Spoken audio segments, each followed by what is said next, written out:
नमो भगवते वासुदेवाय नमो नमः।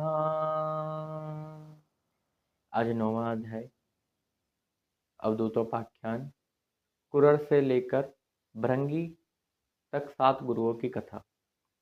अवधूत दत्तात्रेय जी अब कहते हैं कि जिस जिस चीज़ की हमें इच्छा होती है उसका हम संग्रह करते हैं, इकट्ठा करके रखते हैं, और उसी को इकट्ठा करना जिसकी हमें चाह है वही सबसे बड़े दुख का कारण है। या यूँ मान लीजिए कि इच्छा ही सबसे बड़े दुख का कारण है। अगर इच्छा ही ना हो तो संग्रह भी ना, और संग्रह ना हो तो फिर चिंता ही ना हो। तो वह कहते हैं कि यह जो हम संग्रह करके रखते हैं यह भी नहीं रखना चाहिए। यह चीज़ हमें एक कुरर पक्षी से पता लगती है। एक कुरर पक्षी एक बार अपनी चोंच में मांस का टुकड़ा लिए उड़ रहा था। जो उससे बलवान पक्षी हैं वो तब तक उसके पीछे लगे रहे, तब तक जब तक उसके चोंच में वह मांस का टुकड़ा था। और जैसे ही उसने मांस का टुकड़ा छोड़ दिया तब जाकर वो प्रसन्न हुआ, क्योंकि तब वो पक्षियों ने उसको तंग करना बंद कर दिया। इसका मतलब इससे यह हमें शिक्षा प्राप्त हुई। उसके बाद एक बालक से हमें क्या शिक्षा मिलती है? बालक से हमें खुश रहने की शिक्षा मिलती है। जैसे एक बालक होता है, भोला भाला होता है, अभी उसे संसार का ज्ञान नहीं होता कि समाज संसार कैसा है, हमें क्या करना है। इसलिए वह बड़ा मस्त रहता है अपने आप में और खेलता कूदता रहता है और सदैव प्रसन्न ही रहता है। तो एक बालक से भी हमें यह शिक्षा मिलती है कि वह बालक हमें यही तो सिखा रहा है कि इस संसार में 2 ही जीव खुश हैं। पहला तो वह जो कि भोलेपन के कारण है, और दूसरा वह जो अपने गुणातीत को समझ गया है, अपने गुण आत्मा और शरीर में अंतर कर चुका है, उन परमात्मा को समझ गया है। दूसरा वह प्रसन्न रहता है। एक कुंवारी कन्या, उससे हमें क्या सीखने को मिलता है? एक बार की बात है, एक कुंवारी कन्या घर में अकेली थी। परिवार के उसके जो थे वह बाहर गए हुए थे, और उसी समय मेहमान घर पर आ जाते हैं। अब मेहमानों के आने से उनका स्वागत सत्कार भी करना आवश्यक है। तो वह भोजन का प्रबंध करना शुरू करती है कि भोजन की व्यवस्था हो जाए किसी तरीके। तो वह रसोई में जाती है और वहाँ पर धान कूटना शुरू कर देती है। उससे उसे लज्जा आ रही है, क्योंकि धान कूटना यानी कि खुद वह धान कूट रही है, इसलिए वह दरिद्रता को दर्शाता है। तो उसे लज्जा आ रही है। उसने कुछ चूड़ियाँ पहनी हुई हैं हाथ में, और वह चूड़ियों की खनखन बहुत हो रही है जब वह धान को कूट रही होती है। तो अब वह सोचती है मैं क्या करूं कि यह खनखन ना हो। तो वह क्या करती है, केवल 2-2 चूड़ियां हाथ में रहने देती है, बाकी सब बाहर निकाल देती है। फिर वह धान कूटना शुरू करती है। फिर से शोर होने लग जाता है और वो खनखन होने लग जाती है। तो क्या करती है, एक एक और निकाल देती है। अब वह देखती है कि कोई शोर नहीं हो रहा। तो यहाँ से दत्तात्रेय जी यह सीखते हैं कि जब ज़्यादा मनुष्य एक साथ इकट्ठे होंगे तो कलह तो होगा ही। यानी 2 मनुष्य भी एक साथ होंगे तो बातचीत तो होगी ही। यानी जो अकेले में अपने आप में मस्त रह सके वो सदैव खुश है, वो प्रसन्न है। तो उस कुंवारी कन्या से दत्तात्रेय जी को यह सीखने को मिला। अगला, एक बाण बनाने वाला जब बाण बनाता है ना, तो वह इतना उसमें तन्मय हो जाता है, इतना खो जाता है कि उसे खुद की सुध-बुध नहीं रहती। अगर उसके आगे से राजा की पालकी ही क्यों ना निकल जाए, पूरी सेना ही क्यों ना निकल जाए, लेकिन यह अगर उसका ध्यान उस बाण की तरफ है, तो वह उसी के अंदर ही रम रहा होता है, और बाद में उसे पता चलता है कि राजा की सेना गई थी अभी-अभी, राजा गए थे यहाँ से। तो वो जो तन्मयता है, वो जो उसका दृढ़ एक भाव सा है देखने का कि मैं इसी में ही रूझा रहूँगा, तो वह भी हमें एक सीख देता है कि कोई भी कार्य यदि हम कर रहे हैं, चाहे वो कुछ भी हो, वो अगर एकाग्र मन से करा जाए तो हम उसके अंदर खो जाते हैं, फिर हम उससे बाहर ही नहीं निकलते। एक साँप एक साँप से एक सन्यासी को शिक्षा लेने की आवश्यकता है कि जैसे साँप अपना घर कभी नहीं बनाता। साँप हमेशा दूसरी गुफाओं में घुस जाता है और वहीं पर रहता है, या बिल में घुस जाता है तो उसमें रहता है। तो उस ऐसे ही एक सन्यासी को होना चाहिए। उस सन्यासी को अपने नाशवान शरीर के लिए, जो कि एक मिट्टी का ढेर है, ये घर और बखेड़े नहीं खड़े खड़े करने चाहिए कि मुझे घर बनाना है, ऐसे करना है, वैसे करना है। तो सन्यासी को विचरण करते रहना चाहिए, और ये जो घर वगैरह के बारे में सोचते हैं, ये विषय ही तो हैं। तो उसे एक जगह से दूसरी जगह हमेशा विचरण करते रहना चाहिए। यह साँप से शिक्षा मिलती है। एक मकड़ी, मकड़ी से हमें क्या शिक्षा मिल रही है? मकड़ी अपना जाल बिछाती है। ऐसे ही परमात्मा ने अपने यह ब्रह्मांड बनाए हुए हैं। ये ब्रह्मांड जब एक समय वह आएगा प्रलय काल, तो प्रलय काल के दौरान सब कुछ उनके अंदर ही समाहित हो जाएगा।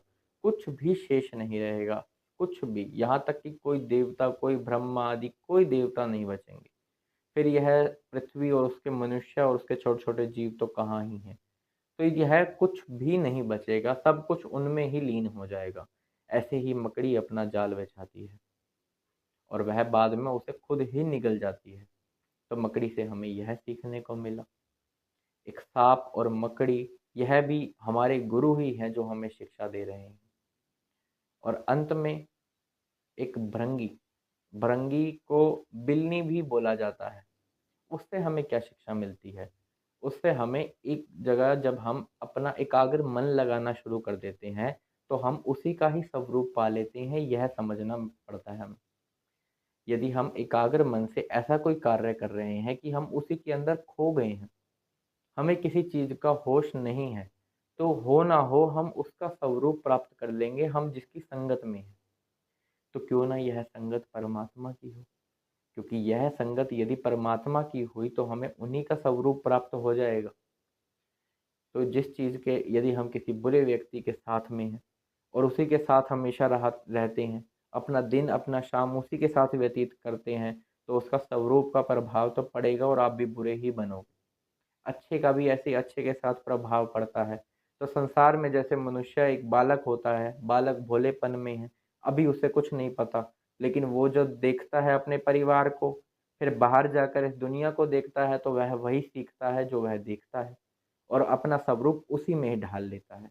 क्यों ना हम अपने आप को लीन कर दें उन परमात्मा में, ताकि हमारा स्वरूप भी उन्हीं में ही ढल जाए।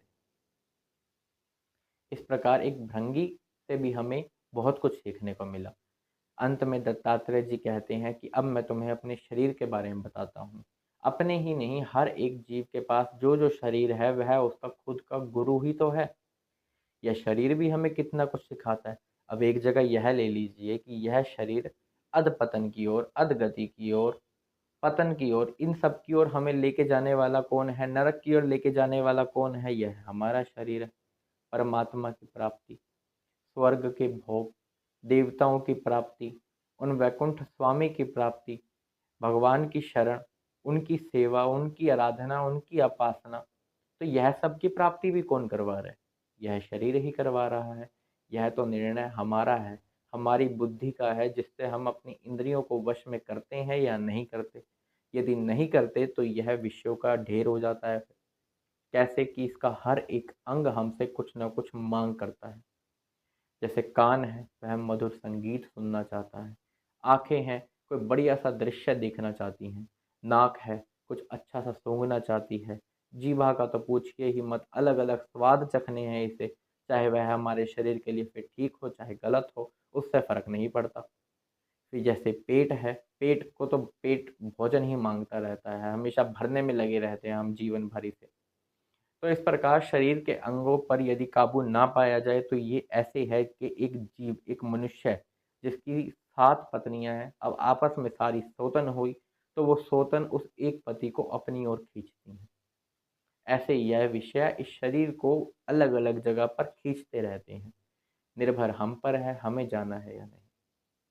अब वह सौतन भी यही चाहती हैं कि यह मेरे पास आए और बैठे। कोई चाहती है कि यह मेरे पास आए और मेरे साथ बातचीत करे, मेरे साथ रमण करने चले, और हमारे शरीर की जो जनेंद्रियां हैं, यह स्त्री के साथ संभोग के लिए हमें तड़पाती हैं, तो जिसको स्त्री सुख बोलते हैं। लेकिन यह सब जो है, यह भी हमारे ऊपर ही निर्भर करता है।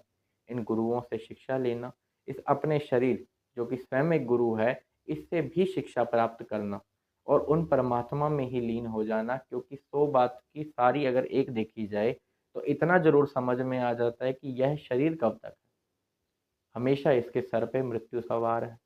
कभी भी मृत्यु को प्राप्त हो जाएगा तो वहीं पर ही गिर जाएगा। अब वहाँ पर कोई कुत्ता या सियार इसको खा जाए वो अलग बात है। यदि और कोई कंडीशन हुई तो उसके अंदर जल के राख होएगा।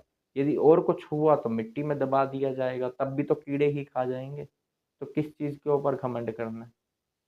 तो एक शरीर, यह जो मनुष्य का शरीर है, यह हमें बहुत कुछ प्राप्त भी करवा सकता है और अधपतन की ओर गिर भी सकता है, घोर नरक की भी प्राप्ति करवा सकता है।